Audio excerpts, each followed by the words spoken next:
बिस्मिल्लाहिर्रहमानिर्रहीम। अस्सलाम वालेकुम नाज़रीन, प्रोग्राम सिटी एट 10 में मैं हूँ आपकी मेज़बान अना यूसुफ। उम्मीद है आप ठीक ठाक होंगे। प्रोग्राम के आगाज़ की तरफ चलेंगे।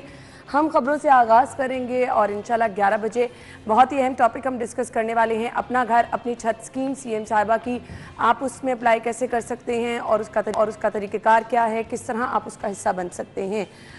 इस पर हम खुसूसी गुफ्तगू करें। कुछ चीज़ें जो एतराज़ात आप ही लोगों की जानिब से उठाए जा रहे हैं हम वो भी डिस्कस करेंगे। 11 बजे इंशाल्लाह हमारा ये सेगमेंट होगा। 11 बजे ये आपकी बर्थडे होंगी और दीगर सेगमेंट भी। प्रोग्राम का आगाज़ हम खबरों से करते हैं, लेकिन सबसे पहले आज की जो अहम खबर हमें लग रहा है वो ये है कि जी इस टाइम ताजिरों की जानिब से एहतजाज की कॉल दी गई है, शटर डाउन हड़ताल। अब इस पर भी दो हिस्सों में ताजिर तकसीम है। ताजिरों का इस पर मौक़िफ़ क्या है, आज की हड़ताल कितनी कामयाब नज़र आ रही है। हमारे रिपोर्टर शहजाद खान हमें ज्वाइन कर चुके हैं। शहजाद, बताइए, हड़ताल की कॉल दी गई है ताजिरों की जानिब से, अभी ओवरऑल मार्केटों में क्या सूरत हाल है, कौन कौन सी मार्केटें बंद करने का प्लान है और हिकमत अमली इनकी क्या है एहतजाजी, और एहतजाज की वजह भी बता दें। वैसे तो पता है लेकिन बता दें।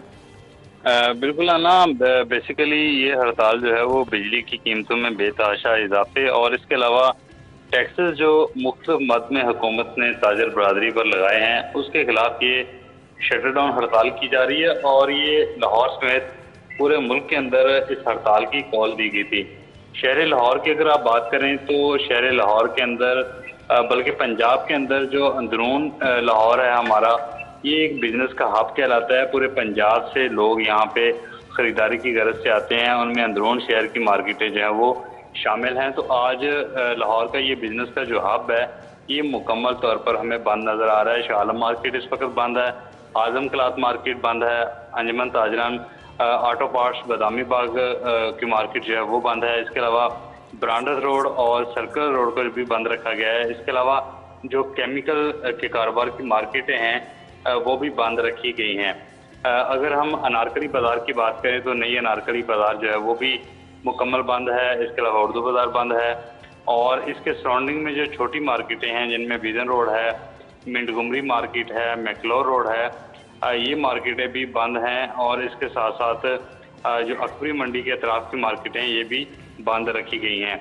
शहजाद, मेनली आपकी गुफ्तगू से लग रहा है जो होलसेल वाली मेन मार्केट्स है ना ये बंद है।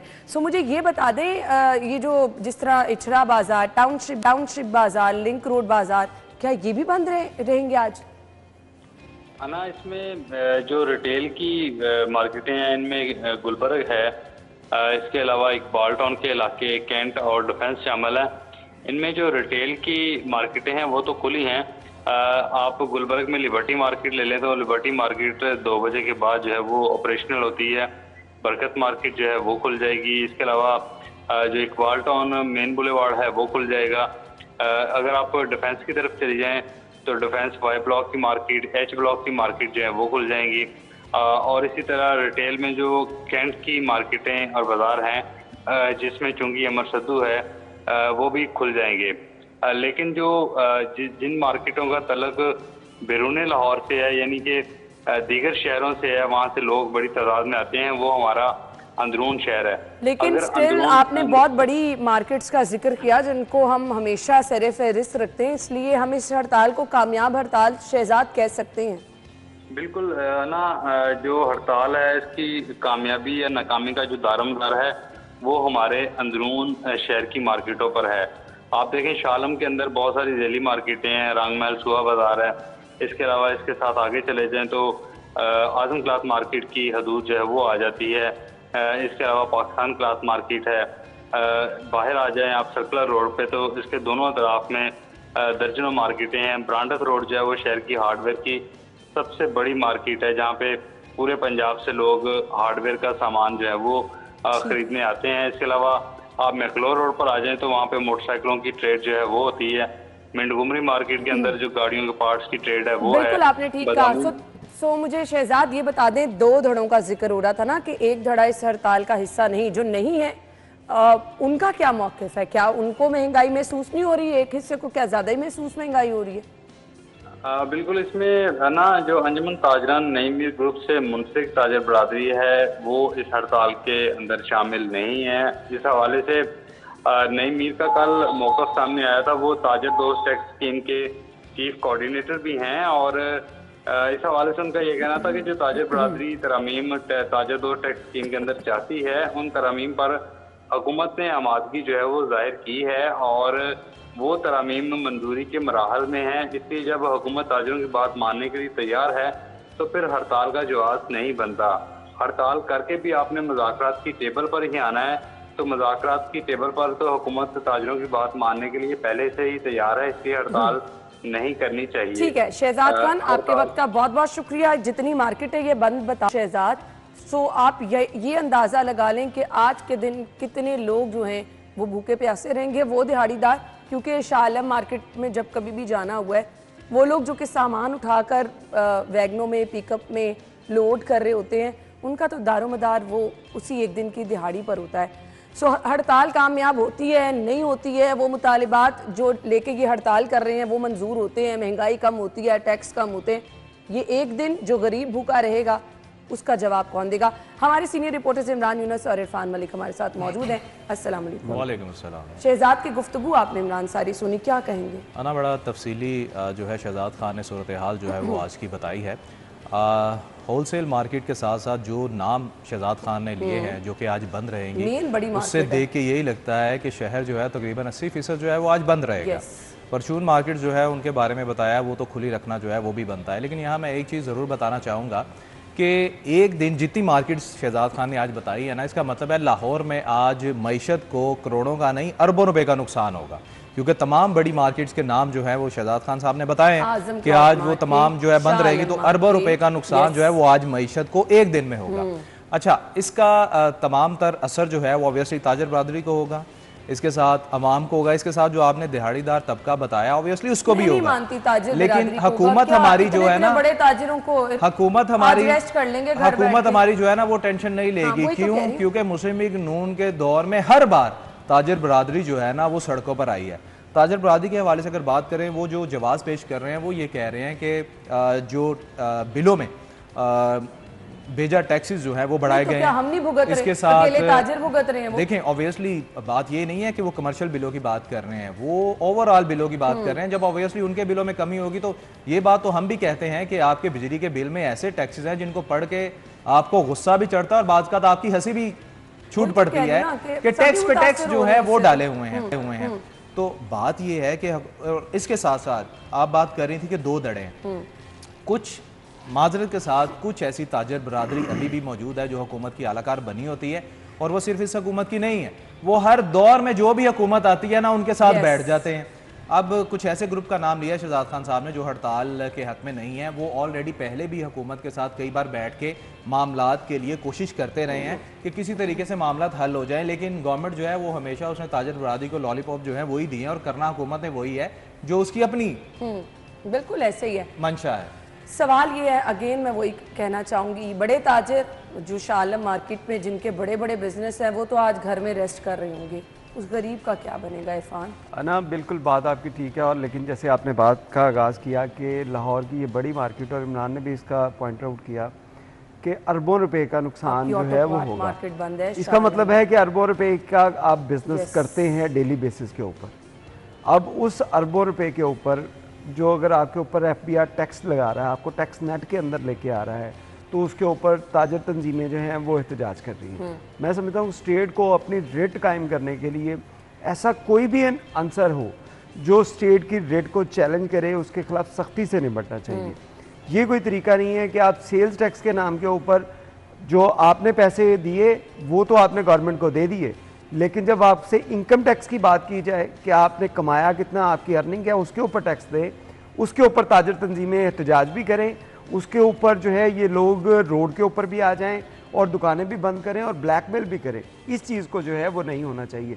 उसके साथ साथ जो आम आदमी वाकई एक बहुत बड़ी तादाद होती है, ये ताजरों को कोई फ़र्क नहीं पड़ेगा। ताजरों को अरबों रुपए का कारोबार ये कर रहे हैं, इसमें इनको अपने पैसे अगर जो इन्होंने देने हैं सरकार को वो कभी भी नहीं देंगे, वो उसके लिए वो यही हथकंडे अपनाते रहेंगे, लेकिन नुकसान जो है वो एक आम आदमी का होगा। इसके साथ साथ आप ये देखें कि ये जो जिन मार्केट्स के नाम लिए गए, जैसे शाह आलम मार्केट है, ब्रांच रोड है, रंगमहल मार्केट है, ये पूरी ये वो मार्केट्स हैं जिसमें पूरे पंजाब से लोग जो है ख़रीदारी करने के लिए आते हैं। आप पहले 3 दिन देखें, आपके जो हैं वो चेहलम और उर्स की नज़र हो गए। उसके बाद आपको जो है वो मंडे को आपको सरकारी क्योंकि छुट्टी थी, वो आखिरी रोज़ था। फिर उसके बाद मंगल को काम हुआ। जब छुट्टी के फौरी अगला दिन जो होता है उसमें मार्केट में इतना कारोबार नहीं होता, ऐसे ही है। फिर उसके बाद आपने जो है वो आज हड़ताल का ऐलान कर दिया। कारोबार तो एक हफ्ते से ठप है जी, ऐसे ही है। कारोबार तो एक हफ्ते से ठप है और उसके ऊपर यही लोग जो है सबसे ज़्यादा अफेक्ट हो रहे हैं, जो दिहाड़ीदार हैं वहाँ पे, जो मजदूर तबका है। लेकिन इन ताजरों को अपनी जो सेविंग बचाने के लिए और अपने टैक्स चोरी करने के लिए हुकूमत के इस तरह ब्लैकमेल करने की मैं समझता हूँ कतई इजाज़त नहीं होनी चाहिए। इनके खिलाफ हुकूमत को सख्त से सख्त इक़दाम करने की। बिल्कुल, और अगर यही चीज़ें रहीं हम इसी तरह से इस तरह, तो फिर जिसका दिल करेगा सब कुछ बंद करेगा और अपने मुतालिबात मनवाने के लिए मैदान में आ जाएगा। लेकिन कम अज़ कम हुकूमत को इस पर एक्शन ज़रूर लेना चाहिए, क्योंकि आज के दिन कितने लोग बेरोज़गार रहेंगे, इसका कौन जिम्मेदार होगा। और अगर इसी तरह से चलें, लेट्स सपोज मुतालिबात तो नहीं माने जाएंगे, ये तो कंफर्म है, तो क्या कल फिर मार्केटें बंद कर देंगे? क्या कल ये मुतालिबात जो हैं उनकी खैर है जी, आज एक दिन एहतजाज करके दिखा दिया, ये ताजर खुद भी मुतहम्मिल नहीं है कि हर रोज़ दुकानें बंद कर सकें, मार्केटें बंद कर सकें। देखिए अब आने वाले दिनों में क्या होता है, लेकिन हुकूमत को इस चीज़ का नोटिस लाजमी लेना चाहिए। ब्रेक के बाद आपको ज्वाइन करेंगे, stay with us.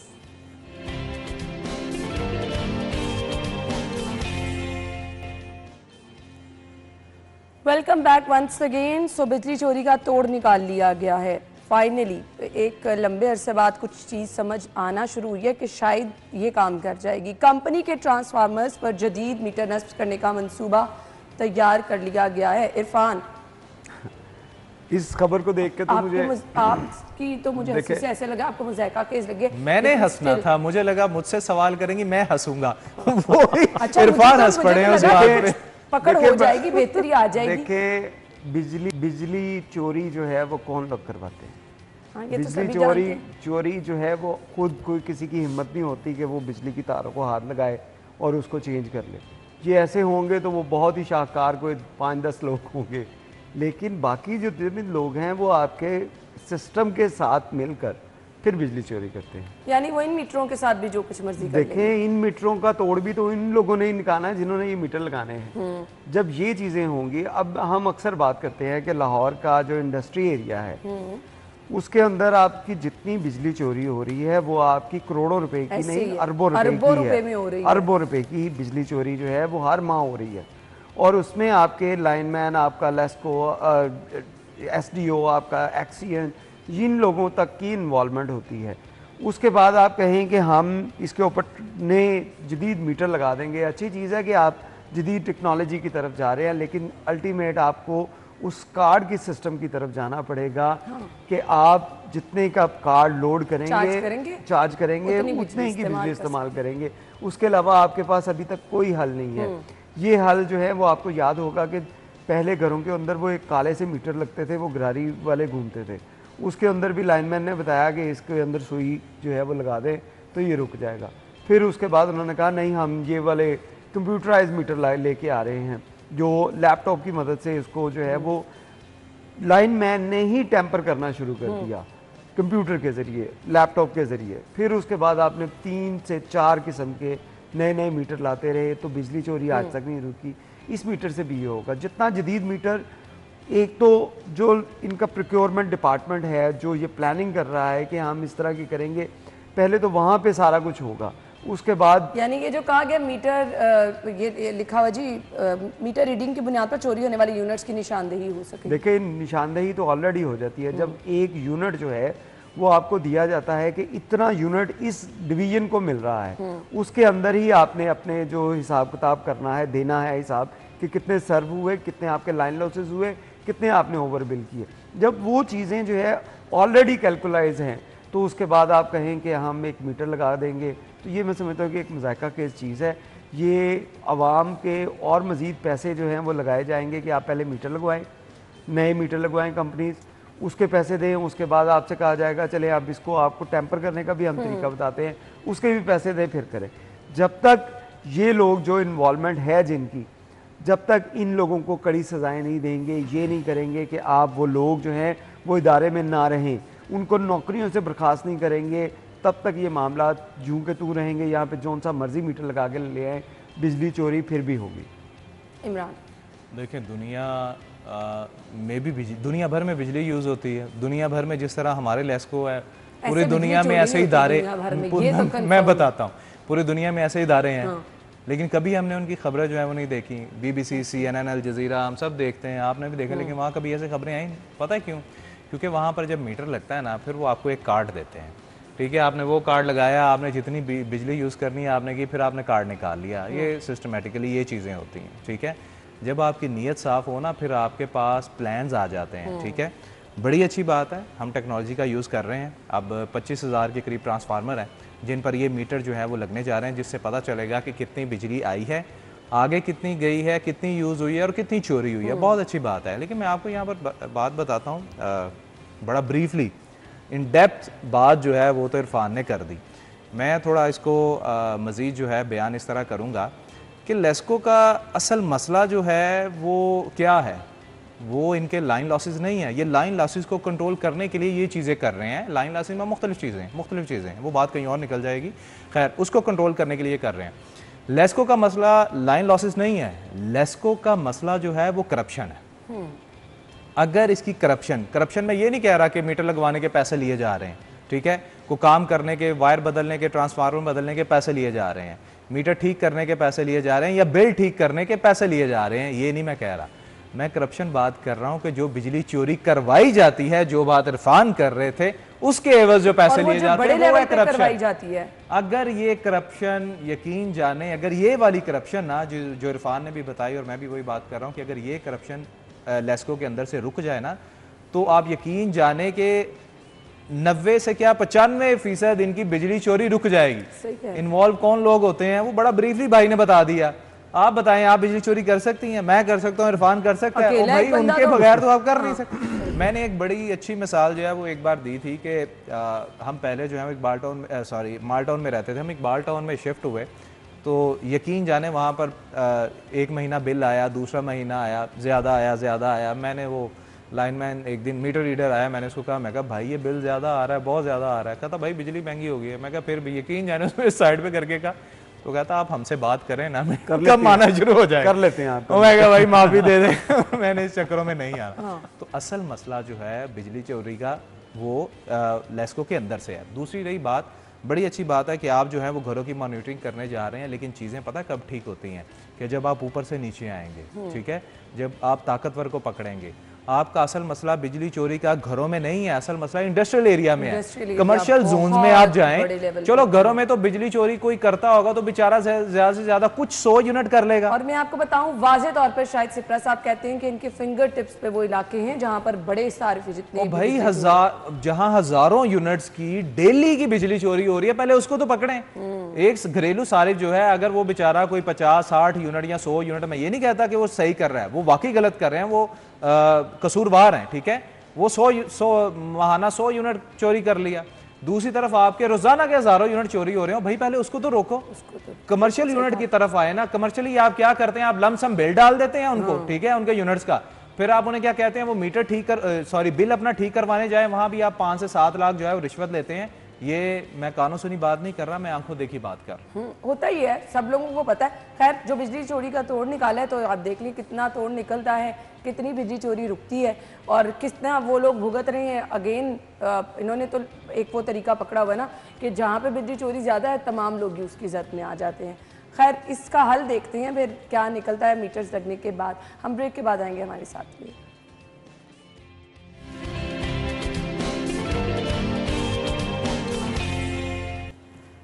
Welcome back once again. खबर ये है कि भीख मंगवाने पर 8 साल तक कैद, 5 लाख जुर्माना होगा। पंजाब को गदागरी से पाक करने के लिए बहुत बड़ा इकदाम उठाया गया है। कुछ चीज़ें जिनकी हमेशा कोशिश की जाती है और हमेशा उस कोशिश में नाकाम हो जाता है, ये वन ऑफ देम है। सो अब आपने उन ग्रुप्स को पकड़ना, ये ग्रुप्स की सूरत में होता है ना गदागर, और इनका एक हेड होता है।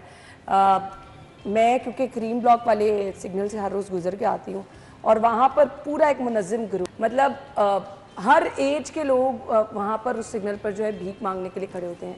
इमरान, ये यकीन जाने, ये तो शहर में ऐसे फैल रहे हैं जैसे तो डेजिग्नेटेड है, ऐसे तो डेली बेसिस पे महंगाई नहीं फैल रही जिस तरह ये गदागर जो हैं आपको सिग्नल्स पे नजर आते हैं।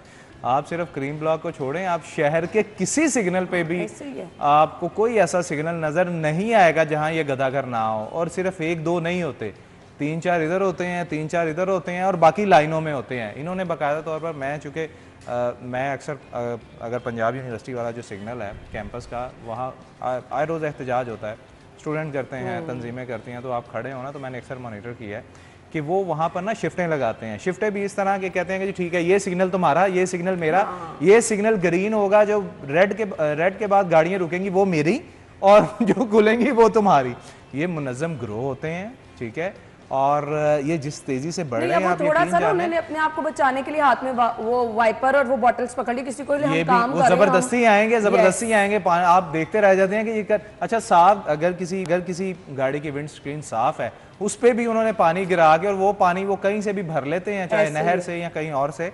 और आप इनको, अगर जब वो आपसे भीख मांगने आते हैं, देखिए कुछ लोग कहते हैं कि जी ठीक है, अगर कोई आपसे भीख मांगने आया अल्लाह के नाम पे, आप उसे दे दें, लेकिन इसके साथ ये भी हुक्म है कि भाई जो हकदार है उसको आप दें ना। अगर आपके पास, आपकी नज़र में कोई हकदार नहीं है, फिर आप ऐसे लोगों को दें जो ज़बरदस्ती आपसे पैसा वसूल कर रहे हैं। ये ज़बरदस्ती वसूल करते हैं। जब ये आपसे भीख मांग रहे होते हैं ना, तब इनकी शक्ल देखा करें। और अगर आप इनको पैसे ना दें, उसके बाद जो आपको सुनने को मिलता है, और जिस तरह वो दोबारा वॉक करते हुए वापस जाते हैं, आप देख के हैरान रह जाएंगे कि उनके आने और जाने में कितना फ़र्क है। बिल्कुल। उसके बाद ये बड़ी अच्छी बात है कि जो स्टैंडिंग कमेटी बराए कानून है, इसने जो ये किया है, बिल्कुल आप सही कह रही हैं कि ये एक मुनज़्ज़म ग्रुप्स होते हैं, ग्रो होते हैं, हेड होता है इनका, बच्चे भी हैं, बूढ़ी खवातीन भी उनमें शामिल हैं। और मुझे तो एक बार एक बंदे ने ये भी बताया, इस्लामी जमीयत तलबा एहतजाज कर रहे थे, मैं ये इसलिए बता रहा हूँ कि मैं वहाँ ज़रा कोई 2 घंटे खड़ा रहा, तो जो भीख मांगने वाला था ना, जब वो वापस आके खड़ा हो जाता, फिर वो दूसरे को कहता था आप तुम जाओ ऐसे। मैंने उससे वैसे ही पूछा, तो आप यकीन जाने, ये बकौल उसके, अब मुझे नहीं पता कि इसमें कितनी सदाकत है, वो कहता सिग्नल्स बिकते हैं, सिग्नल्स बिकते हैं। होगा एक्चुअली, कोई बाहर का गदागर जो है वहां आके नहीं मांग सकता। अच्छा, कोई फकीर बाहर का आके नहीं मांग सकता। सिरा जो भीख मांग रहे होते हैं उनसे बहुत तंग, वो तो गाड़ी से पीछे भी नहीं होते। एक ये, और एक इरफान, वो तो गाड़ी पे लेट जाते हैं। और एक भीख मांगने वाला, वो एक नया स्टाइल निकाल लिए, एक ये जो वाइपर हाथ में लिए होते हैं, एक वो गाड़ियों के रुमाल वगैरह जो हैं वो हाथ में पकड़ के, बेसिकली वो भी इसी ग्रोह का हिस्सा होते हैं। बस वो अपने आप को बचाने के लिए उन्होंने 1-2 ये हरबे अपना लिए कि अगर कोई आए तो हम तो कोई बिस्किट, कोई पतासा, ऐसी कुछ चीजें जो है वो। इसमें ना एक और चीज़ भी है कि कल ही एक एसपी कैंट की जानिब से प्रेस कॉन्फ्रेंस की गई, उसमें उन्होंने बताया कि एक बच्चा अगवा हुआ था जिसकी उम्र 3 साल थी, घर के बाहर से, और वो बच्चे को अगवा करने वाले जब सीसीटीवी फुटेज से देखा तो वो एक पूरी फैमिली थी, जिसमें खातून थी, उसका शौहर था और उनका 4-5 साल का बच्चा था, जो कि गदागरी करते थे। गदागरी के बाद वो उन्होंने वहाँ पे एक घर के पास जो है वो बच्चे को खेलते हुए देखा। वहाँ से 3-4 लोग बच्चे थे, उसमें से एक बच्चे को उन्होंने पिक किया जो शक्ल से खूबसूरत था। उस बच्चे को वहाँ से पिक किया, अपनी बाइक पे बिठाया, उसको ले गए और उसको मंडी बहाउद्दीन में एक ऐसी फैमिली को बेच दिया 50,000 रुपये के एवज़, जिनका अपना बच्चा नहीं था, उनकी औलाद नहीं थी, उनको 50,000 रुपये में वो 3 साल का बच्चा बेच दिया गया। उसको पुलिस ने रिकवर किया और पुलिस ने बताया कि जब हमने उस फैमिली को वो बच्चा रिकवर करके दिया और इस केस को हम ट्रेस आउट कर रहे थे, तो जिस वक्त उसने बच्चा उठा के बेचा, अगले दिन ही वो वापस आकर उसी पॉइंट के ऊपर दोबारा से भीख मांगना शुरू कर दिया। अच्छा। मतलब कि उनकी दीदा दिलेरी इतनी थी कि उनको परवाह ही नहीं थी कि हमने किसी का लखते जिगर उठाकर उसको बेच दिया है 50,000 रुपये में, और हम इसी एरिया में फिर रहे हैं और वो लोग इजीली काम कर रहे थे। इसी तरह के बहुत से इंसिडेंट ऐसे हुए कि ये जो आप जिनकी बात कर रहे हैं गदागर के रूप में, आपको ख्वाजा सरा या कपड़े वाले, ये आपकी गाड़ियों की भी रैकी करते हैं। हाँ। कि आपकी गाड़ी के अंदर आपने खवातीन अगर बैठी हैं, उन्होंने जेवरात पहने हुए हैं, उनके पास मोबाइल कौन से हैं, और ये फिर चीजें उन्हें ये भी पता होता है कि कल आपकी गाड़ी में कौन था, आज आपके साथ आपके बच्चे नहीं हैं या वो नहीं, डेली बेसिस पे आपको मॉनिटर कर रहे हैं। तो इसके साथ साथ अब जो गवर्नमेंट की तरफ से भीख मंगवाने पे 8 साल की सज़ा, और इसके साथ अगर किसी बच्चे का अज़ा काट कर उसको इस पर्पज़ के लिए यूज़ किया जाएगा तो उसकी सज़ा 10 साल रखी गई है। मैं समझता हूँ इन सख्त सज़ाओं के साथ साथ हुकूमत को ये भी इकदाम करना चाहिए कि आप देखें कि कई घरों के बच्चे जो हैं वो दुकानों में, फैक्ट्रियों में काम कर रहे हैं चाइल्ड लेबर के तौर के ऊपर। इरफान माजरत, ये उनके जुम्मे में नहीं आते। मैं आपको एक बात बताऊं, इन लोगों को अगर आप काम पे भेजे भी ना, ये 4 दिन बाद वो वापस बात आ आपकी जाते बिल्कुल हैं। ठीक है, वो बात आपकी बिल्कुल ठीक है, लेकिन साथ साथ इन चीज़ों को भी आपको स्ट्रीमलाइन करना पड़ेगा। ये नहीं होगा कि सिर्फ आप इस तरफ फोर्स करते रहें कि हम गदागरों को पकड़ेंगे, इनका करेंगे क्या? आपके पास कानून साजी अब आपने कर ली है, इसमें तरमीम कर ली है, लेकिन इस चीज़ को साबित करने के लिए शायद कवानीन के अंदर इतनी गुंजाइश मौजूद नहीं है कि आप किसी को मुनज़्ज़म ग्रोह जो है वो उसको डिक्लेयर कर सके, तफ्तीश में साबित कर सके। ये चीज़ें पॉइंट आउट करने के लिए आपको बहुत टाइम दरकार है। आप देखें कि आप सब ने हमने बात की कि हमने अपने अपने मुशाहिदा बताया कि वहाँ पे ग्रोह मौजूद थे, वहाँ पे ये हुआ, वहाँ पे ऐसे लोगों को इकट्ठा किया जाता है, लेकिन उसके बावजूद अगर पुलिस का मैं रिकॉर्ड बताऊँ तो पुलिस के रिकॉर्ड के मुताबिक आज तक पुलिस को कोई ऐसा मुनज़्ज़म ग्रोह नहीं मिला जो लोगों को कहीं किसी एरिया से लेकर आता हो और वहाँ पे वो लोगों को भीख मंगवाने के लिए छोड़ जाता हो, जिसके बाद वापस उनको लेके जाता हो।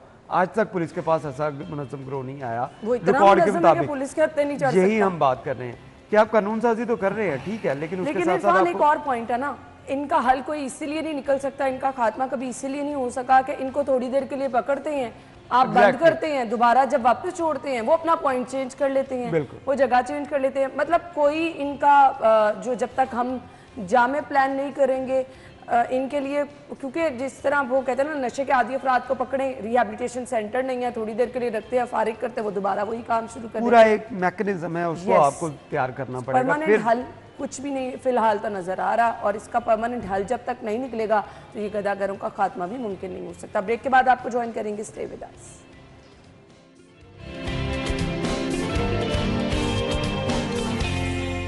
Welcome back once again. खबर क्या है जी, साबिक निगरान हुकूमत का एक और अहम प्रोजेक्ट है। 40 लाख गैलन पानी की स्टोरेज के लिए अंडरग्राउंड वाटर टैंक की तैयारी का काम शुरू कर दिया गया है। बिल्कुल, देखें ये बात कर रहे हैं कि हम जब भी लाहौर में बारिश होती है ना, और हमें कहा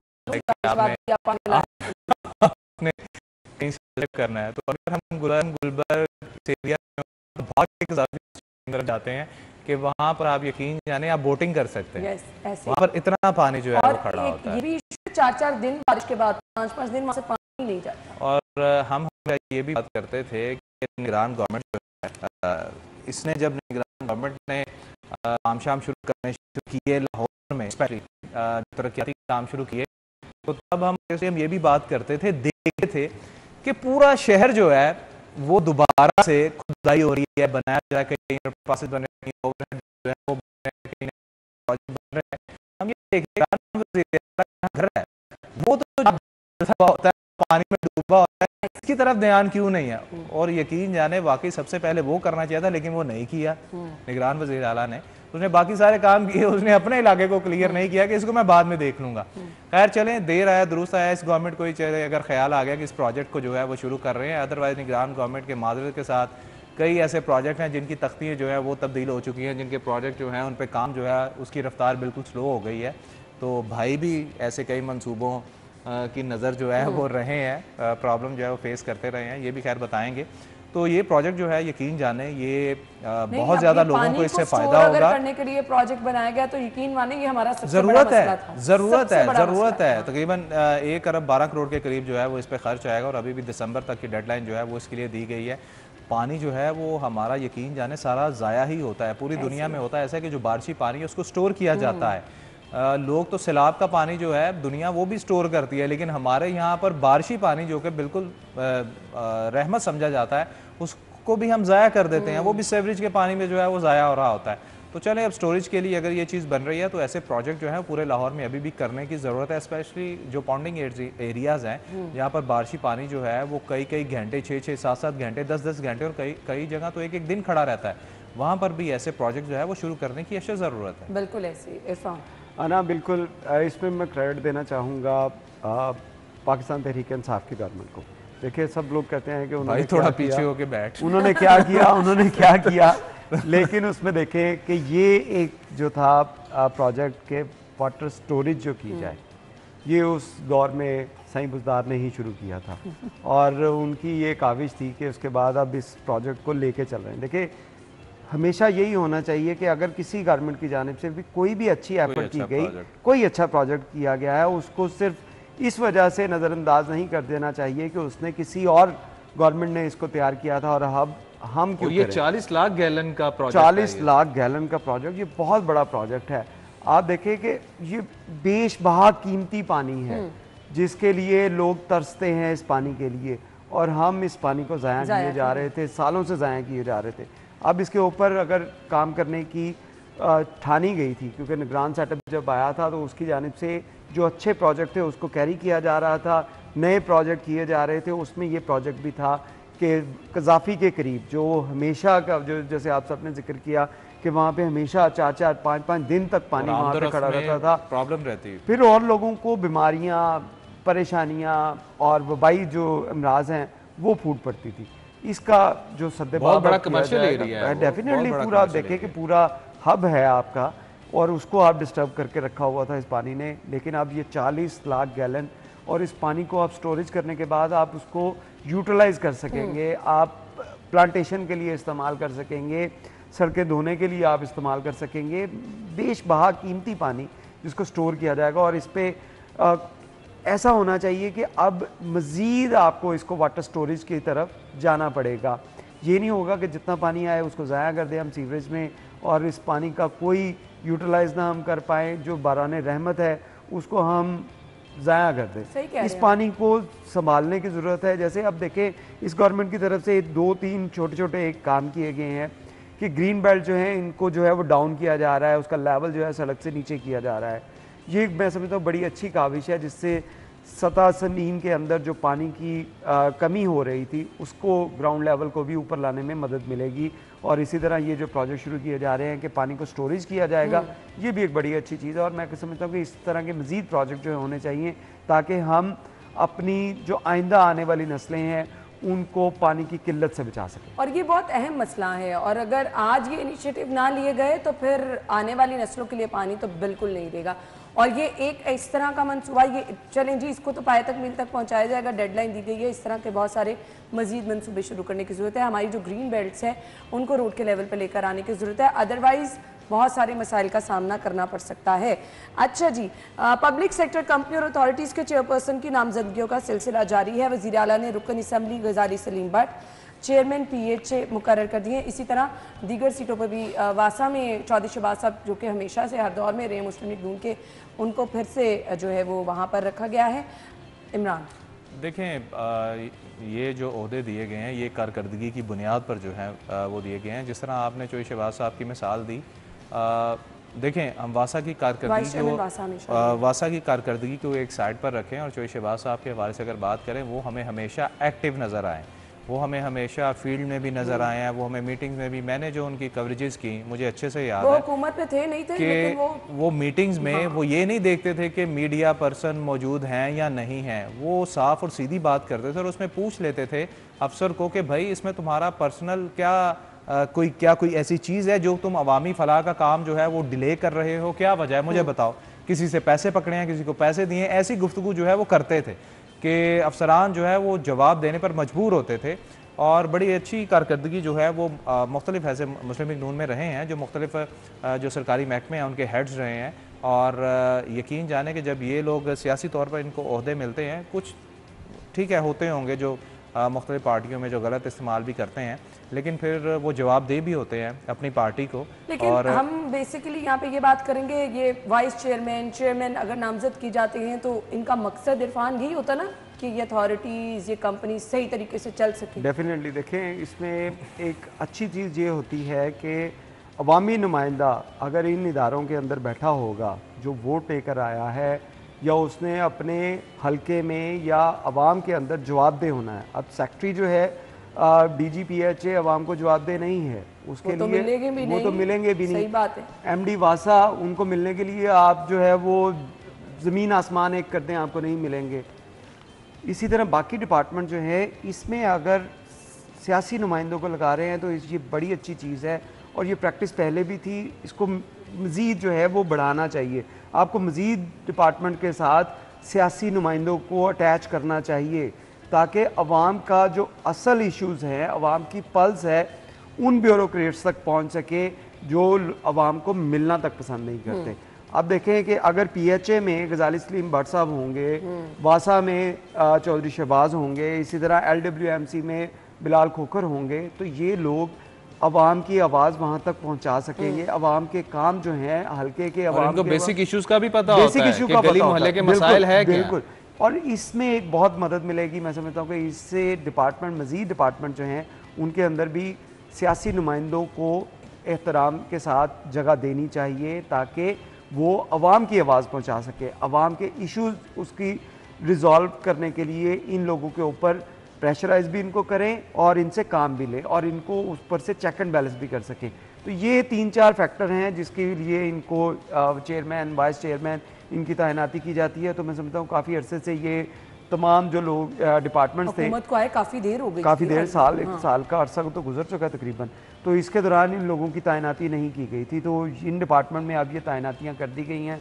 तो मैं समझता हूँ कि ये लोग अपने अपने हलकों के साथ साथ आवाम के लिए इन प्रोजेक्ट्स के अंदर जो इन डिपार्टमेंट्स के अंदर काम होने वाले हैं उसको मजीद स्पीड अप करेंगे। आवाम के छोटे छोटे इश्यूज भी बहुत रहते हैं। डेफिनेटली देखें, एमडब्ल्यूएमसी के हर बंदे का इशू है कि हमारी गली साफ हो, हमारे सीवरेज का निज़ाम ठीक हो, वासा का इशू हमारा पानी साफ हो, हमारी पाइपलाइन वहाँ पे ठीक हो, हमारा ट्यूबवेल चल रहा हो। ये तमाम लोग एमडी वासा से बात नहीं कर सकते।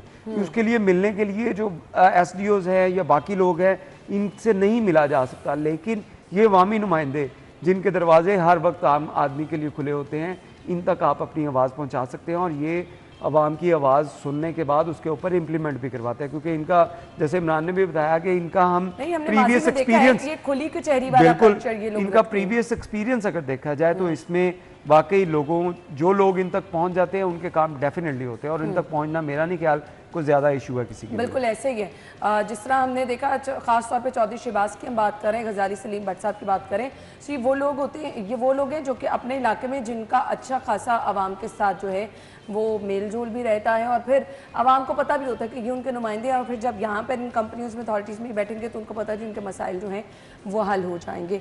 सो ये आज की खबरें थी जो कि हमने डिस्कस की और ऑलमोस्ट जितने इश्यूज़ थे वो कोशिश हम करते हैं क्योंकि हमारे अखबार में रूटीन की वही खबरें होती हैं जो आप लोगों के मसाइल होते हैं और हल करने की कोशिश हम लोग कहाँ कर सकते हैं, लेकिन हम आपकी आवाज़ बुलंद कर सकते हैं। लेकिन अगेन जो रह गई बात जहाँ से हमने स्टार्ट की थी आज ताजिरों की हड़ताल की, उस पर हुकूमत को लाजमी तौर पर नोटिस लेना चाहिए। आप लोगों के वक्त का बहुत बहुत शुक्रिया। ब्रेक होगी, हेडलाइंस होंगी, इसके बाद हम आपको एक बार फिर से ज्वाइन करेंगे। स्टे विद अस।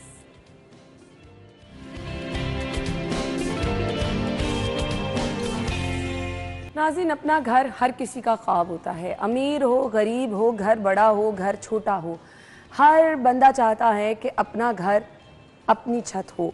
सो इसी स्कीम को और इसी सोच को सीएम साहिबा ने जो है वो आवाम के बारे में सोचा और अपनी छत अपना घर स्कीम का ऐलान कर दिया। आसान इकसात पर कर्जे आवाम को दिए जाएंगे। बेसिकली ये स्कीम है, क्या मैं थोड़ा सा आपको बता देती हूँ कि आप ये कर्ज कैसे हासिल कर सकते हैं। पहले मरले में पंजाब के 70,000 ख़ानदानों को घर की तामीर के लिए 15 लाख तक बिला सूद कर्ज फराहम किया जाएगा और इसकी माहाना किस्त 14,000 रुपये होगी। अच्छा जी, आपको ये भी बताते चलें कि 3 माह कोई किस्त नहीं देनी होगी, जबकि कुल 7 सालों में कर्ज वापस भी करना होगा। अगर आपके पास शहरी इलाके में 1 से लेकर 5 तक जो है वो मरला प्लॉट होंगे तो इसके लिए आपको जो है कर्ज दिया जाएगा। कर्ज हासिल करने के लिए आपको हुकूमत पंजाब की वेबसाइट पर जो है वो फॉर्म वगैरह, वो फॉर्म फिल करने का तरीक़ेकार भी बताएंगे। खैर, अभी सवाल ये है कि जो कर्ज दिया जा रहा है, जो आप ही लोगों ने सवाल किए हैं, अब जब ज़मीन नहीं होगी तो घर कैसे बनाया जाएगा। बहुत सारे सवालात लोग पूछना चाह रहे हैं कि 15 लाख रुपए में घर कैसे बनाया जा सकता है। कुछ लोग इसको अप्रिशिएट भी कर रहे हैं, लेकिन बहुत सारे, मैक्सिमम लोगों का सवाल ये है कि यहाँ तो एक मरला ज़मीन ख़रीदना जो है वही बहुत मुश्किल है, तो घर कैसे बना सकते हैं।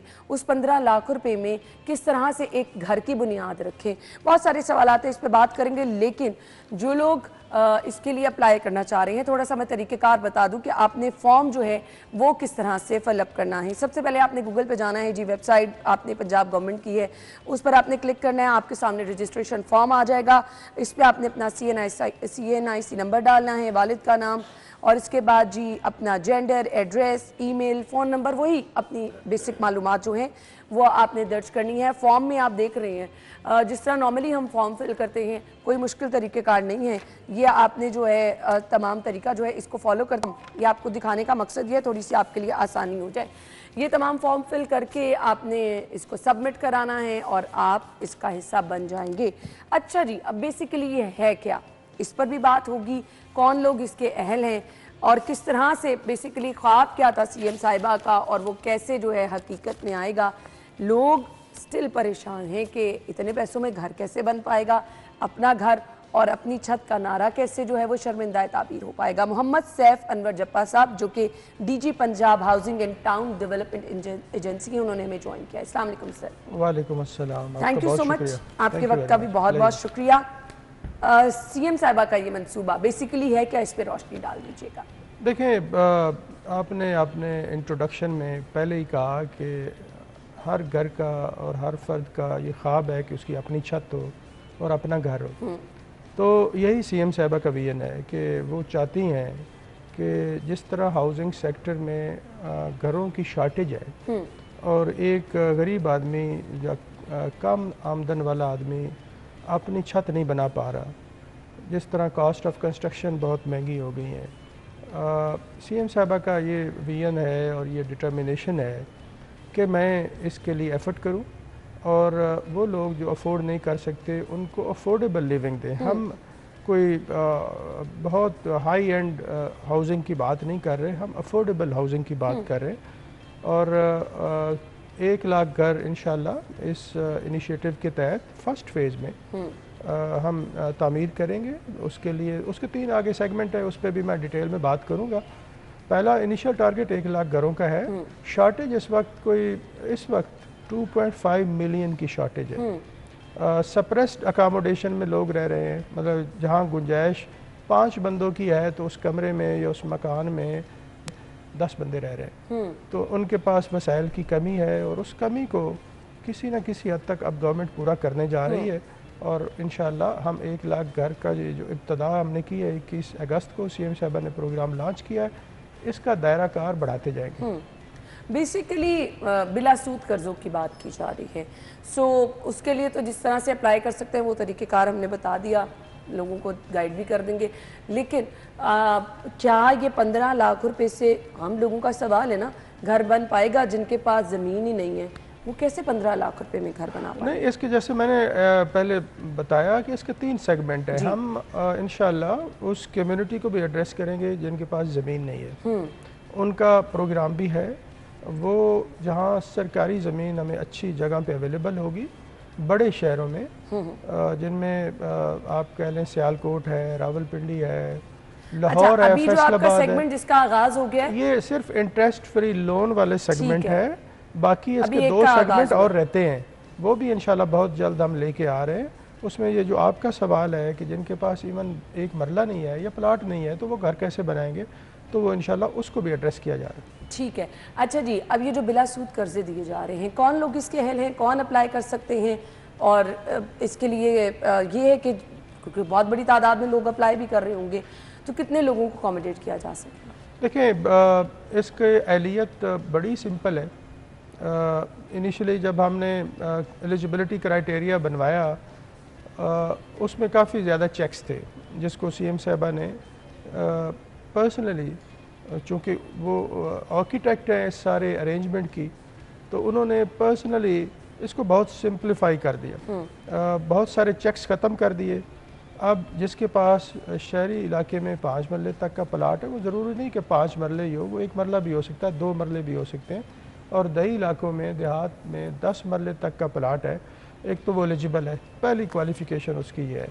दूसरी, कोई और चेक नहीं है सिवाय इसके कि वो पंजाब का रेजिडेंट हो, उसके पास और कोई घर ना हो और ज़मीन उसके नाम हो, और उस पे ना कोई मॉर्टगेज है, ना कोई जो ब्यूरोक्रेटिक हर्डल्स होती हैं वो कोई नहीं यानी है। जिसके पास ज़मीन नहीं है वो तो इसके लिए अप्लाई नहीं कर सकता। वो इसके लिए अप्लाई नहीं कर सकता, बट मैं उनको डिस्करेज भी नहीं करना चाहता। उनके लिए big news is coming very soon, इंशाल्लाह हम उनको भी एड्रेस करेंगे। सही।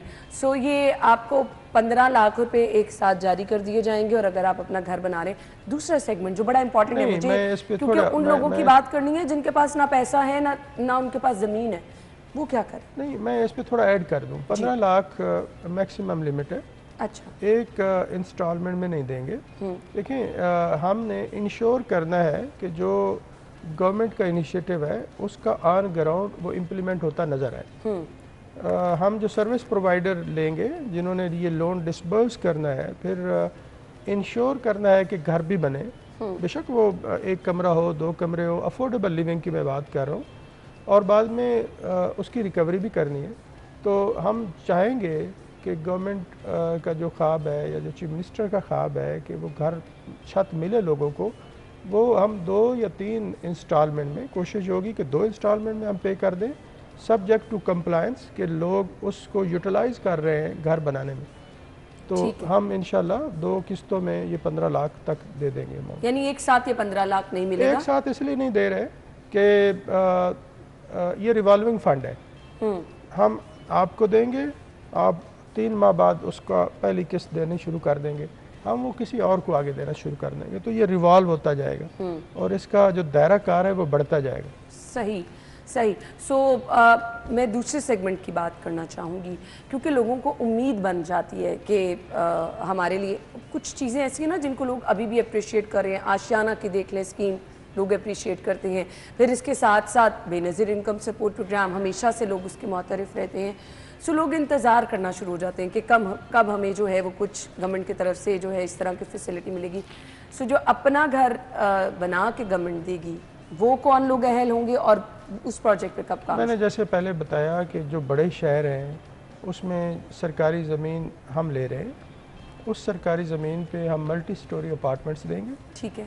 जो कि 2 कमरे, एक छोटा सा लिविंग, किचन, बाथरूम, कोई आप कह लें कि कोई 700 स्क्वायर फुट, 750 स्क्वायर फुट की कंस्ट्रक्शन करके देंगे।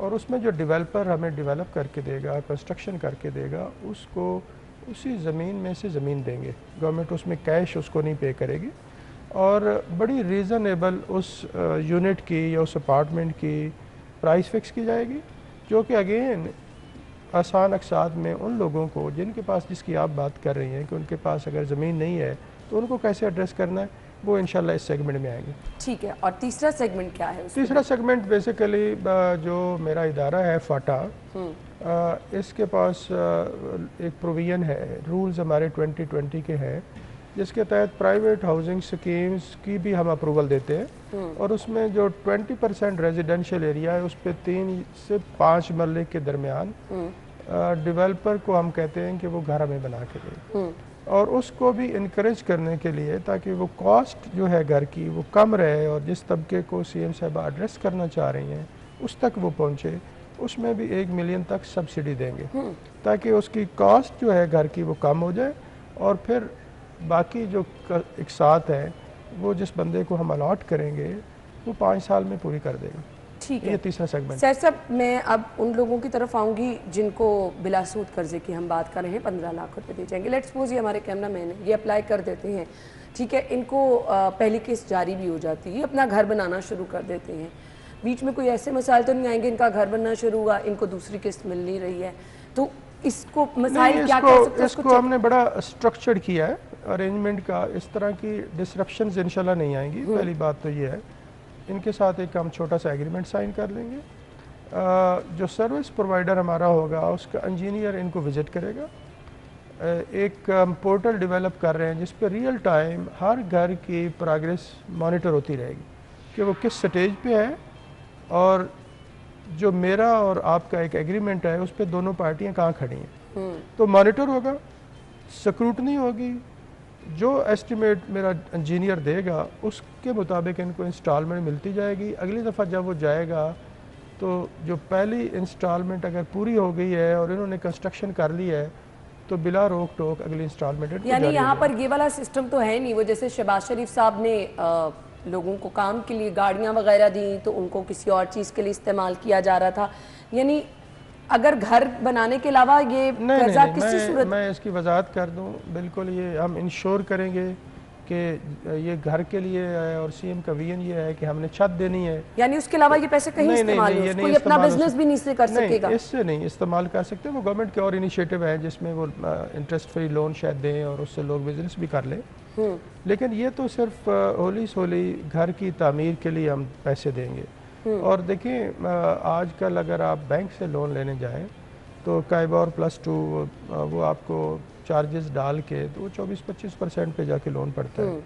और आप जब इंस्टॉलमेंट्स देने शुरू करते हैं तो उससे अंदाज़ा होता है कि हम कहाँ खड़े हैं। तो ये तो इसके इवन जो सर्विस चार्जेस हैं, जो सर्विस प्रोवाइडर होगा वो भी सीएम साहबा की डायरेक्शन पे गवर्नमेंट पे कर रही। तो इसमें बहुत खूबसूरत बात यह है कि जितना लोन आप लेंगे उतना ही आपने विदाउट एडिंग एनी पेनी वो आपने 7 सालों में वापस करना है। ठीक है।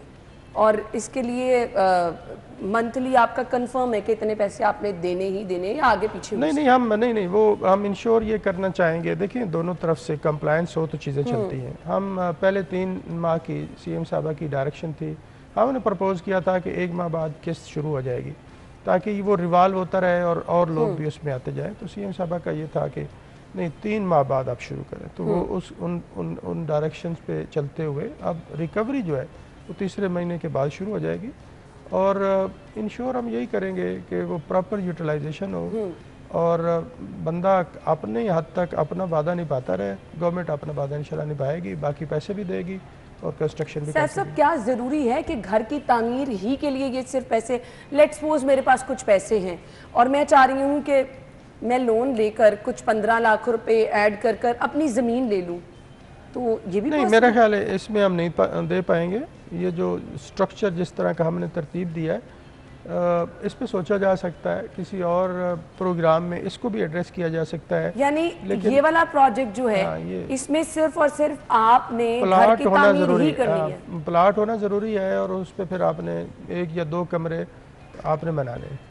15 लाख रुपए में अगर किसी के पास 3 मरले का घर है तो आप समझते हैं कि 15 लाख रुपए में घर बन जाए? जी बन सकता है। मैं अफोर्डेबल हाउसिंग की मैंने इब्तदा में बात की थी। कोई हम हाई एंड कंस्ट्रक्शन मटेरियल की बात नहीं कर रहे।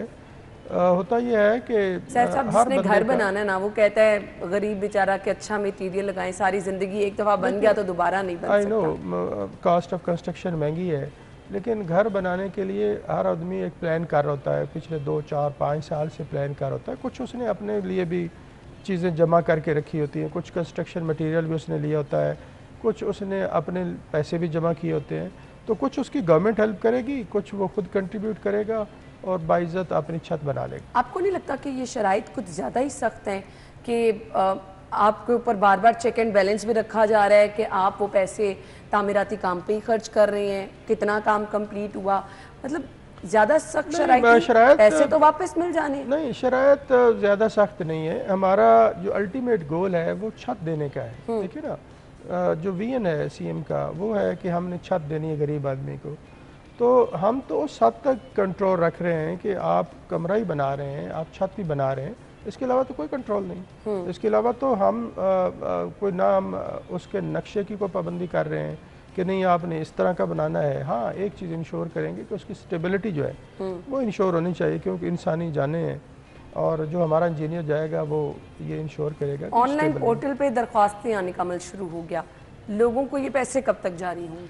देखें, इस पे इतना बड़ा रिसेप्शन आया है इस इनिशिएटिव पे कि मैं अभी आते हुए पोर्टल देख रहा था, 1.5 लाख लोगों ने अब इस पोर्टल को विज़िट किया। ये 21 अगस्त को सीएम साहबा ने इसकी लॉन्चिंग की थी और जो कॉल सेंटर हमने बनाया हुआ है उस पर daily, believe you me, even Sunday को 30,000 कॉलें हैं। अच्छा। लोगों ने पूछा कि प्रोसेस क्या है, किस तरह हमने अप्लाई करना है। तो बड़ा अच्छा रिसेप्शन है। इस वक्त तक को 50,000 के करीब लोग अपने एप्लीकेशन सबमिट कर चुके हैं। ठीक है। और इंशाल्लाह सितंबर एंड या अक्टूबर के पहले वीक में हम लोन डिस्बर्स करना शुरू कर देंगे। मुझे ये भी बता दीजिएगा कि मैं अपने घर से सिर्फ लेट्स सपोज, क्योंकि इसमें लिखा गया फैमिली का सरबराह हो, अगर सरबरा के अलावा उनका बेटा अप्लाई करना चाह रहा है या मेरा भाई चाह रहा है वो अप्लाई कर दे, एक घर में सिर्फ एक बंदे को लोन जी, मिलेगा? वो आपने देखा होगा बेटा फैमिली लिखी हुई है तो उसमें मियाँ बीवी बच्चे जो 18 साल से ऊपर है कोई एक अप्लाई कर सकता है। ठीक है, तो हम उसको इंशाल्लाह इंटरटेन करेंगे। यानी कोई दूसरा भाई घर में वो ही अप्लाई नहीं कर सकता? नहीं, अगर नहीं कोई पाबंदी ये नहीं है, मतलब ये 2 भाई हैं मैरिड हैं और दोनों को जरूरत है, दोनों की अपनी अपनी तो फैमिली दोनों है। की अपनी प्रॉपर्टी है, दे आर वेलकम, हमें कोई ठीक है। इतराज नहीं है। हमारी तो शर्त ये है कि उसके पास 5 या 10 मरले का प्लाट होना चाहिए और उसके पास अपना घर ना हो, ये शर्त है हमारी। ठीक है, इसमें इस चीज़ की कोई बंदिश नहीं कि वो माहाना कितनी इनकम कमा रहे हैं, कोई कम कमा रहा है ज़्यादा, ये डाटा आपको देना ज़रूरी है? ये डेटा जो जब सर्विस प्रोवाइडर जाएगा, लोन सैंक्शन करेंगे हम, तो कुछ हद तक ये हम इंश्योर करेंगे कि वो किस्त भी वापस करे, लेकिन उसमें कोई बहुत हार्ड एंड फास्ट रूल्स नहीं है, हम इंशाल्लाह अकोमोडेट करेंगे लोगों को। सही। अगेन आपसे मैं दोबारा रिपीट इसलिए ये क्वेश्चन कर रही हूँ कि वो जो प्रॉपर घर बना के देने वाला, वो जो आशियाना हाउसिंग स्कीम टाइप एक प्रोजेक्ट था, वो लोग उसके मुंतज़िर हैं, उसकी खुशखबरी आवाम को कब मिलेगी? देखें वो भी प्रोसेस शुरू हो गया है, गवर्नमेंट ने उसकी अप्रूवल दे दी हुई है। उसमें कुछ टेक्निकल इश्यूज हैं, लेट्स से जो ज़मीन हमें सरकारी तौर पे मिल रही है, ये भी सीएम साहबा का विजन था या उनकी डायरेक्शन है कि हम किसी दूर जगह पे जाके घर नहीं बनाएंगे। लोगों के ट्रांसपोर्टेशन के मसाइल हैं, लोग वहाँ नहीं जाते, वो अबैंडन हो जाते हैं, प्रॉपर्टी ज़ाय हो जाती हैं। पहले इस तरह की बहुत सारी स्कीमें आई और फेल हुई। हम शहर के नज़दीक तरीन जगह ढूंढ रहे हैं, 5-6 शहरों में मिल गई हैं अच्छी जगह, उन पे ट्रांजैक्शन एडवाइज़र हम मोबिलाइज़ करने जा रहे हैं, उसकी वो फिजिबिलिटी बनाएगा और जब वो फिजिबिलिटी बनाएगा तो हम कंस्ट्रक्शन उसकी भी शुरू कर देंगे। ठीक है, ठीक है। मैसेज क्या होगा आपका देखने वालों के लिए? मैसेज मेरा ये है कि ये बहुत अच्छा सीएम साहबा का इनिशिएटिव है, इसको आप वेलकम करें, अप्लाई करें और जो गवर्नमेंट ऑफ पंजाब और सीएम का ख्वाब है कि मैं छत दूं लोगों को, उस फैसिलिटी को अवेल करें। लेकिन बहुत सारे लोग जिस तरह मैं लेट्स सपोज ना मेरे पास ज़मीन नहीं तो मैं तो इसके लिए अप्लाई नहीं कर सकती। हम उसको भी इंशाल्लाह अकोमोडेट करेंगे। और एक और मैसेज ज़रूर देना चाहूँगा, चूँकि पैसों की ट्रांजैक्शन है, हमने लोन देना है, बहुत सारे चीटर्स मार्केट में फिर रहे हैं कि जी हम सैंक्शन करवा देंगे, लोन हम आपको लेके दे देंगे, कोई ऐसी बात नहीं।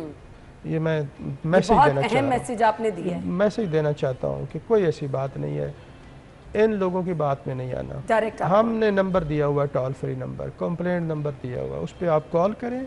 कोई क्वेरी है, कोई इस तरह का दरमियान में आदमी आता है, उसके खिलाफ हम एक्शन भी लेंगे और जो पैसा आपको मिलेगा वो आपका ही है। क्योंकि लोग आपको ये कहते हैं ना कि हम जल्दी आपका प्रोसेस करा देंगे, बहुत लंबी हमने ऐसा दरख्वास्त- सिस्टम नहीं रखा, एक निज़ाम इसमें के कोई तहत सिफारिशी सिस्टम नहीं। इंशाल्लाह नहीं होगी, हम मेरिट पे देंगे, we will ensure it. Thank you so much, आपके Pleasure. वक्त का बहुत Thank बहुत you very शुक्रिया।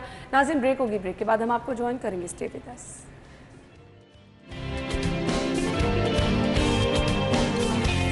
मुझे बड़ा ऑनेस्टली स्पीकिंग बहुत प्राउड फील होता है क्योंकि ख़वातीन को हमेशा क्या जाता है, सिनफ़े नाजुक ख़वातीन को कहा जाता है अच्छा जी ये तो ये काम नहीं कर सकती, ये तो ये काम नहीं कर सकती। लेकिन जब हम आपको मिलवाते हैं ऐसी ख़वातीन से जो कि पाकिस्तान का प्राउड है, वो कर दिखाती हैं, तो मेरे ख्याल से बहुत सारे लड़के नहीं कर सकते हैं। सो फाइटिंग करना मेरे ख्याल से आसान काम नहीं है, एक्चुअली बहुत मुश्किल काम है, इसकी प्रॉपर ट्रेनिंग लेनी पड़ती है। फिर कहीं ना कहीं इंजरी भी आपको हमेशा अपनी फ़ाइट के दौरान, प्रैक्टिस के दौरान हो जाती है, डर जाती हैं आप, लेकिन उस डर को पीछे छोड़ते हुए वो ख़वातीन जो कि आगे निकलती हैं, मेहनत करती हैं और दिखाती हैं कि वो किसी से कम नहीं, वो कामयाबी भी जो है उनकी ज़मानत बन जाती है। हमारी ये साथ हमारी आज की मेहमान जिनका मैं तारुफ़ कराने जा रही हूँ, MMA फ़ाइटर हैं, सारे बच के रहिएगा। बानो भट्ट की तरफ हम बढ़ रहे हैं। अस्सलाम वालेकुम। वालेकुम अस्सलाम। Thank you so much, I am really impressed क्योंकि मैं खुद बड़ी इस तरह की ना मैं डर जाती हूँ, अच्छा ये वाला काम इतनी भारी चीज़, अच्छा ये इस तरह मैं नहीं कर सकती। तो तमाम लड़कियाँ सोचती हैं, आप कैसे आ गई फाइटिंग की तरफ? मैं फाइटिंग की फील्ड की तरफ मैंने स्टार्ट 2018 से किया था सेल्फ डिफेंस के लिए। ऐसे ही मतलब ना अगवा का केस मतलब सीन हो रहा था मेरे साथ, कोई अगवा करने आया था। आपके साथ? हाँ जी। अच्छा। तो मुझे कोई अगवा करने आया था, मैंने उस टाइम बहस वगैरह की, स्कूल से घर जा रही थी मैं, तो उस बंदे की पिक्चर्स वगैरह ली, स्कूल साथ वाले स्कूल के टीचर आ गए थे, तो वो बंदा भाग गया। नेक्स्ट डे मैं दोबारा स्कूल गई, उसकी फिर रिपोर्ट वगैरह करवाई, तो जब वो पकड़ा गया तो वो बच्चों को अगवा करके उनके ऑर्गन सेल करता था। अच्छा। उसके बाद फिर मेरी मदर ने कहा सेल्फ डिफेंस ज़रूरी है। फिर मैंने सेल्फ डिफेंस के लिए मैं सेल्फ डिफेंस सीखने गई। मैंने कराटे से स्टार्ट की, karate, boxing, kick boxing, judo, jujutsu. तो उसके बाद मुझे मेरे कोच ने 2019 में कहा कि आपने MMA करनी है। तो मैंने कहा सर MMA क्या होता है, क्योंकि उस टाइम इतने नॉलेज नहीं थी और उस टाइम इतना पाकिस्तान में नहीं था। बस कराटे सब मतलब सबको ये पता कराटे, जूडो कराटे होता है बस एक। तो मैंने स्टार्ट किया, उसके बाद मैंने खेलना शुरू किया। नेशनल फाइटिंग टूर्नामेंट ऐसे गार्डन्स में हुआ, उसमें मैं खेली, 2 दफ़ा नेशनल चैम्पियन हूँ, 10 टाइम डिफरेंट गेम्स की नेशनल चैम्पियन हूँ मैं। तो उसके बाद मैं वर्ल्ड चैम्पियनशिप खेलने गई थी सर्बिया में 2023 में। उधर मैं हार गई थी, स्पॉन्सर्स ना होने की वजह से, कोच साथ नहीं थे। अब एशियन चैम्पियनशिप जो कि पाकिस्तान में हो रही थी, होम ग्राउंड में, मैंने खेला, कोच भी साथ थे। हमारे प्रेसिडेंट ने हमें स्पॉन्सर कर दिया था, मुझे, मेरे कोच को, फेडरेशन के सर उमर उन्होंने।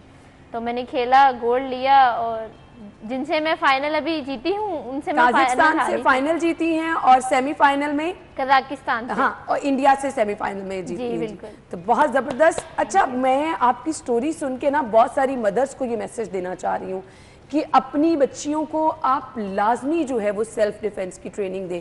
या आज बहादुर बच्ची अगर बैठी है तो इसके पीछे जो स्टोरी थी उसने वो भी सुना दी। ये सिर्फ मोटिवेशन इसलिए है कि आज हर बच्ची को सेल्फ डिफेंस जो है वो आनी चाहिए। अब मुझे आज अपनी ट्रेनिंग की तरफ, बहुत मुश्किल है लड़कियों के लिए ये, कितनी ट्रेनिंग करती हैं, कितनी प्रैक्टिस करती हैं? ट्रेनिंग में तो जब मैंने स्टार्ट किया था उस टाइम पे इतनी लड़कियां नहीं थी, तो मैं लड़कों के साथ ट्रेनिंग, स्पारिंग होगी, प्रैक्टिस होगी, कंपटीशन कोई इशू नहीं था जी, फैमिली को कोई इशू नहीं था, लड़कों के साथ आप ट्रेनिंग कर रही थी? देखिए मामा की मुझे सपोर्ट थी, बाकी फैमिली जो कहती है कहती रहे, मुझे वो फर्क नहीं होगा। मामा की सपोर्ट मेन होती है। अगर आपके घर से आपको सपोर्ट मिले तो आप बाहर जो भी आपको कहते हैं, क्योंकि लड़कों के साथ करना, एक वाहिद लड़कियों के लड़कों के जिम में ट्रेनिंग करना, वो बहुत कमेंट्स आते थे जी।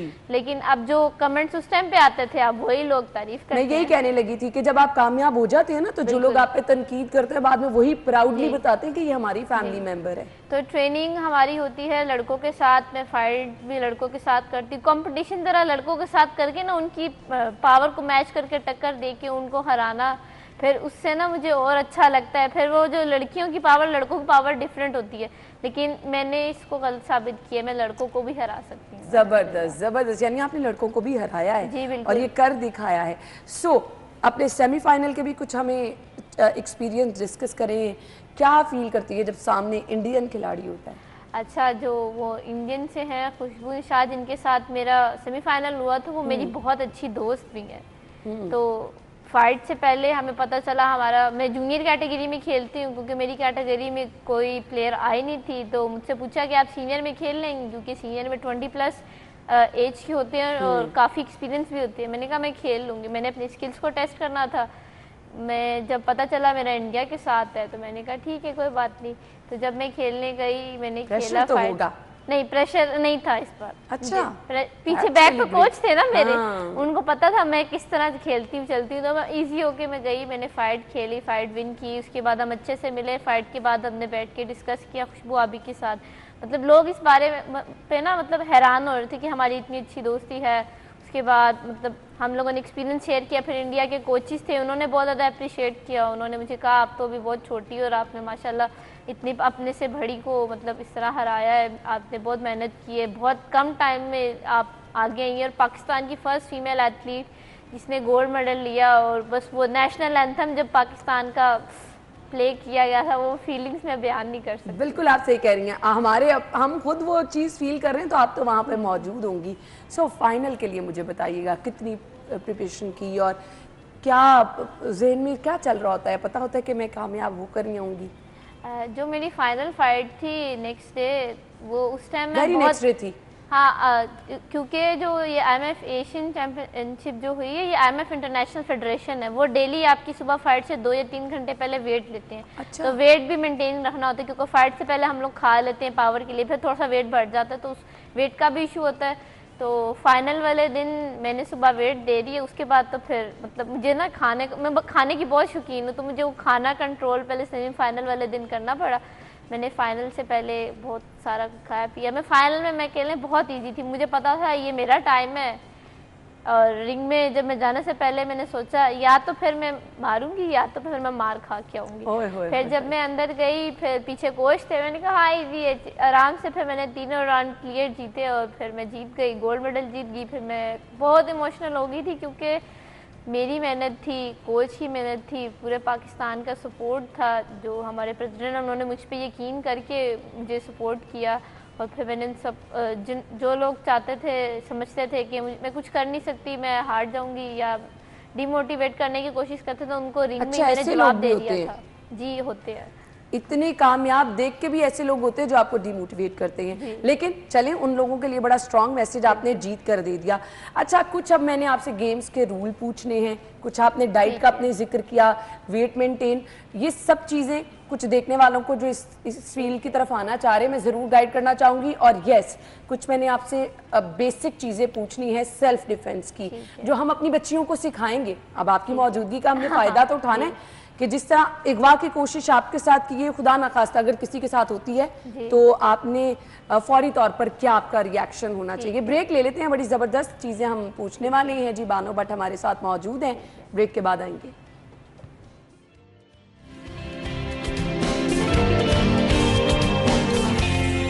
प्रोग्राम में हम आपको एक बार फिर से खुशामदीद कहेंगे। अच्छा जी, अब हम आ रहे हैं सेल्फ डिफेंस की ट्रेनिंग की तरफ।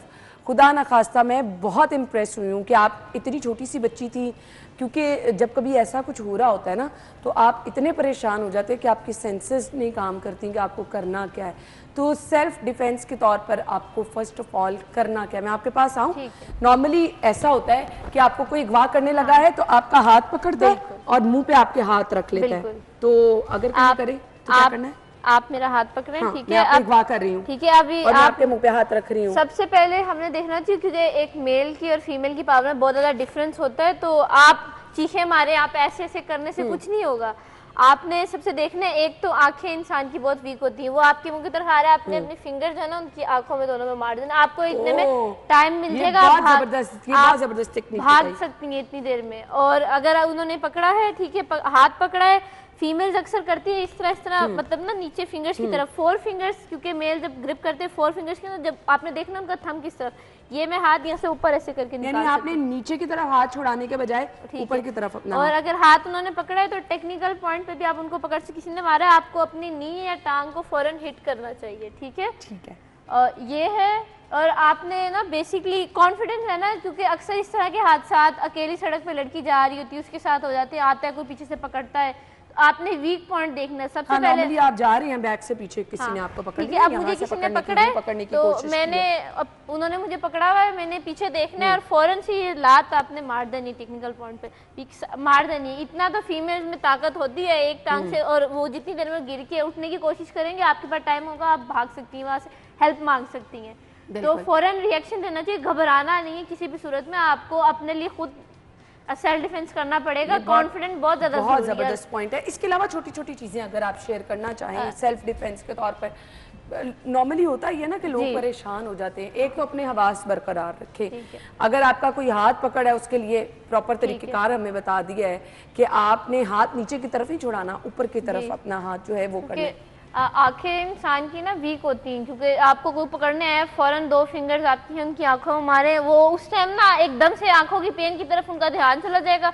और वो फौरन से ना मतलब भागने की आपने करनी है, और वो जितनी देर में वो रिकवर करेगा उस चीज से, आपके पास टाइम होगा, स्पेस होगा, आप दूर जा चुके होंगे और आप बच जाएंगे। सही। और किसी भी, और उसके लिए ना और भी सेल्फ डिफेंस की टेक्निक्स है, जिसमें बीजेजे ग्रैपलिंग है, उसके कुछ लॉक्स वगैरह हैं, अगर आपको कोई पकड़े या कोई गिरा ले तो उससे बचने के बहुत सारे तरीके हैं। तो फीमेल्स को सेल्फ डिफेंस लाजमी सीखना चाहिए, सिर्फ आप अपने लिए सीखें, मदर्स को भी सीखना चाहिए, बच्चों को भी सिखाना चाहिए, बच्चियों को भी सिखाना चाहिए, क्योंकि आजकल हादसा बहुत ज्यादा पेश आ रहे हैं, बहुत ज्यादा। अच्छा, नॉर्मली क्या होता है ना, कोई आपको पकड़े, आप उसके बाल पकड़ने की कोशिश करती हैं, आप उसके मुंह पे झपटते हैं, इसको पेन होती है, क्योंकि हमें ना वीक पॉइंट देखना चाहिए। आपने आईज वाला बड़ा परफेक्ट बताया है, बाकी वो पेन इस कदर ज्यादा होती है ना कि एकदम से अगले बंदे का ध्यान, वो कहता है ये क्या हो गया है। बिल्कुल ऐसे ही है। सो ये पॉइंट 2-3 जो हैं वो खुदा न खास्ता अगर कभी किसी के साथ कोई ऐसा वाकया हो तो आपने इस चीज़ को जो है वो अपने माइंड में रखना है।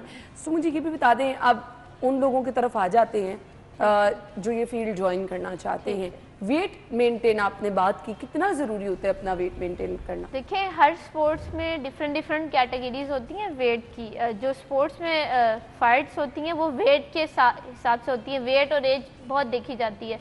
आपकी एज कैटेगरी भी होती है और वेट कैटेगरी भी होती है, जैसे कि 40, -40, -44, 48, 52, 56, इस तरह से कैटेगरीज होती हैं। और जो एमएमए में थोड़ी सी डिफरेंट कैटेगरीज होती हैं। अब जैसे 47.7 जो मेरी कैटेगरी है उसको एटम वेट कहते हैं। उसके बाद 52.2 उसको स्ट्रॉ वेट, उसके बाद 56 आ जाते हैं उसको फ्लाई वेट, 61 को बैंटम वेट। तो वेट कैटेगरी, क्योंकि आपका जो कंपटीशन होता है आपकी वेट और एज को देख के किया जाता है। और मर्द मुकाबिल का भी सेम होता है क्या? जी, उनका भी सेम वेट और उतनी ही एज होगी जितनी आपकी। ठीक है, ठीक है। यानी ये चीजें आपकी गेम का उसूल है। तो खाने पीने में फिर किस तरह से आप वो करती हैं, क्योंकि ये तो बड़ा मुश्किल हो जाता है। ये जो मेरी लोगों के लिए तो खाना सबसे हार्ड पार्ट जिसे कह लेना वेट मेंटेन और डाइट है। क्योंकि मैं कश्मीरी बट हूँ, मैं खाने की बहुत ज़्यादा शौकीन हूँ। और मतलब खाने से मेरा मुराद है चावल वो मेरी वीकनेस है। तो ना डाइट में बहुत मसला आता है मुझे, और किसी चीज़ में नहीं। अच्छा, लोगों को लगता है हमारी स्पोर्ट्स की फील्ड में मेरा वेट नहीं गेन होता। मेरा भी वेट बढ़ता है लेकिन उसको कंट्रोल करना पड़ता है। डाइट बहुत मैटर। कुछ हमें गेम के उसूल बता दें, क्या चीजें हैं जो अगर आप अपनी गेम में जिस टाइम रिंग में हैं तो आपने ये गलतियां तो बिल्कुल नहीं करनी है गेम के दौरान? जो हमारी एमएमए गेम है उसमें ना 3 राउंड होते हैं, 3-3 मिनट के साथ 1 मिनट का ब्रेक होता है। 3 राउंड होते हैं, 3 राउंड होंगे 1 मिनट का, तीनों राउंड के दरमियान रेस्ट होगा। हाँ जी, हाँ, मतलब आपको 2 मिनट रेस्ट मिलेंगे। फर्स्ट राउंड के बाद 1 मिनट रेस्ट, सेकंड राउंड के बाद 1 मिनट रेस्ट, और फाइनल तो 3rd राउंड होता है। और राउंड क्लियर जीतते किस तरह है, अगर आपने यूनानिमस तीनों राउंड में आपका जीतना जरूरी है? हाँ जी, डन, जबरदस्त। अच्छा, फर्स्ट राउंड आपको राउंड क्लियर किस तरह आपका होता है, अगर आप ऊपर खेल रहे हो, पंच किक्स पे खेल रहे हो, स्ट्राइकिंग पे, तो आपने ना आगे रह के खेलना होता है। अगर आप केज के साथ लग के बैक पे खेल रहे हो ना डिफेंसिव, तो आप फाइट हारोगे। आप ऊपर से लेके अटैक करके खेल रहे हो तो आपका पॉइंट है। अगर आपने क्लियर पूरा राउंड जितने ज़्यादा मतलब आप चाह रहे हो कि मूवमेंट वगैरह ना हो, तो आप एक टेक डाउन कर सकते हो, उसको उठा के गिराना है। अच्छा। आप गिराओगे तो उससे अगला बंदा वैसे जितना गिरा भी देती है। हाँ जी, जितना मर्जी मतलब अगला बंदा पंच किक मारे, जो भी करे, टेक डाउन अगर आपने एक राउंड में ले लिया तो वो राउंड आपका पूरा है।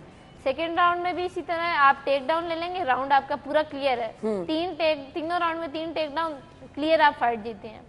और अगर ऐसा भी होता है कि आप 2 राउंड जीते होते हैं, एक हार जाते हैं, तो आप स्प्लिट डिसीजन से जीत जाते हैं। अच्छा। तो और कभी कभार स्प्लिट डिसीजन इस तरह भी वो दे देते हैं कि मतलब लोगों को लग रहा होता है कि जीता वो है लेकिन जीत वो जाता है। मतलब अगर आपने क्लियर खेलना है तो टेक डाउन एमएमए की फाइट में मस्त बहुत ज़्यादा ज़रूरी है। टेक डाउन से आपका राउंड आपको क्लियरली मिलता है। ज़बरदस्त। और आपने गलती क्या नहीं करनी गेम खेलते हुए, जो बिल्कुल अलाउ नहीं होता कि ये तो नहीं करना? अच्छा, गेम खेलते हुए ना कुछ लॉक्स है। आप जैसे गिराना होता है, हमने उठा के सर के बल नहीं गिराना, ठीक है। Back of the head punches नहीं करने, बैक बाउंड पे पंच नहीं करना और किक नहीं मारनी। और मतलब अगर ओपोनेंट नीचे लेटा हुआ है उसके, तो उसको ना फेस पे किक करना अलाउ नहीं है। अच्छा। आप अगर आपको लॉक लग रहा है, अगला बंदा टैप कर आप छोड़ नहीं रहे, तो उस पर भी सख्ती से एक्शन लिया जाता है। क्योंकि जब आपको लॉक लगता है, आप गिव अप के लिए ना टैप करते तो रेफ रोक देता है फाइट। आपको लॉक लगता है तो अगर आप टैप नहीं कर रहे हो, आपको लॉक बहुत बुरा लग रहा है और रेफरी को लग रहा है कि आपका बाजू टूट जाएगा, इस तरह की कोई सिचुएशन आ जाए, तो वो फाइट अपने आप रोक देते हैं। और फाइट में आपने बिहेवियर अपना अच्छा रखना है। आप मतलब रेफरी आपको कुछ कह रहा है, आप बात नहीं सुनोगे तो आपके पॉइंट्स कटेंगे, और कभी कभार आप बदतमीजी कर रहे हो तो आपको डिस्क्वालीफाई कर दिया जाता है। चलें जी, ये रूल्स हैं गेम के। मेरे साथ पंजा आजमाई कर लेंगी? नहीं, आप अच्छा, वैसे ना मैं ऑनेस्टली स्पीकिंग ये सिर्फ अपनी प्रोड्यूसर के कहने पे कर रही हूँ। मुझे पता है मतलब इतनी ब्रेव लड़की मेरे सामने बैठी है, मैं कैसे जीत सकती हूँ? मेरे हाथ से प्रेशर ही हो जाएगा। आपको खुद पे यकीन होना चाहिए, आप मुझे हरा सकती हैं। ये गेम का असूल है। हाँ जी। वैसे मैं ना मतलब ऑब्वियसली आपको अपने पर यकीन होना चाहिए, चाहे आपके सामने जो भी आया, आपके ना मैंने अपना पूरा देना है। आप जीत जाएंगे मुझसे, माशाल्लाह से आप में पावर है। पावर तो वाकई मेरे में बहुत है। मैं चले इधर बैठ जाती हूँ, आ जाए थोड़ा सा आगे। चले पावर लगाए आप, शाबाश।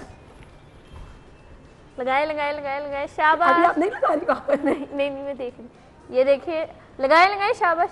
ये देखिए आप जीत गई। नहीं आपने नहीं आपने जिताने की कोशिश की है, ये मुझे जिताने की कोशिश की है, मुझे लगता है। नहीं, फीमेल आप में पावर बहुत ज्यादा, माशाल्लाह आप में ताकत है, आपको इस्तेमाल करनी। मैं फाइट कर सकती हूँ? हाँ जी कर। आज मुझे एक नया मशवरा मिल गया है। आपको भी सेल्फ डिफेंस सीखना चाहिए। घर वाले जो है इससे डर के रहेंगे, हस्बैंड डर जाएंगे मेरे। हाँ, आप एक आदत सीख जाएं जब आपको जरूरत पड़ेगी। बड़ी बात है, सेल्फ डिफेंस आपके हस्बैंड भी डर जाएंगे। अगर ये करना तो फिर मैं सीख लेती हूँ। थैंक यू सो मच, आपके वक्त का बहुत शुक्रिया, मुझे बड़ा अच्छा लगा है। और इसके साथ साथ मैंने बड़े इंजॉय किए इनके साथ गुफ्तगू। तो सेल्फ डिफेंस सब बच्चियों को सिखाएं, जो इनके साथ हुआ खुदा ना खास्ता अगर किसी के साथ हो तो आज माशाल्लाह इतनी ब्रेव आपकी बेटी भी हो सकती है। Thank you so much, so proud of you, बहुत बहुत शुक्रिया। हमें इजाज़त दीजिए, अपना ख्याल रखिएगा, अल्लाह हाफिज़।